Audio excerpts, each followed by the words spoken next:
नमस्कार, हाय, हॅलो, मी सानिका. तर आज होता रविवार. देवरुखच्या बाजाराला गेली होती सामान आणायला. बसला खूपच गर्दी होती. घरी येऊन जेवण केलं. नंतर दुपारच्या दरम्यान बायका सगळ्या विहिरीवर जमल्या, कारण आज होतं गौराईचं आगमन. सगळ्यांनी तिची पूजा अर्चा केली व मी पण गौराईची पूजा केली. सगळ्या बायकांनी गाणे म्हणत गौराईची पूजा केली. वाजत गाजत गौराईचे आनंदाने स्वागत केले आणि सोनपावलांनी गौराई घरात आली. देवघरामध्ये आमच्या गौराईचे पूजन झाले. सगळ्या बायकांनी पाया वगैरे पडून घेतले व मी पण गौराईच्या पाया पडले. मग बायकांनी उखाणे घेतले. मग सुरू झालं बायकांचा मजेशीर खेळ.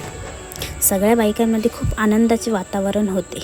या सणाला सर्व बायका एकत्र येतात, त्यामुळे एकोपा वाढतो. मी आणि माझ्या काकीने फुगड्या घातल्या. त्यानंतर आईने ओवसा भरून घेतला. नंतर मी साडी घालून तयार झालो आणि आजचा दिवस कधी संपला हे कळलेच नाही. थँक्यू.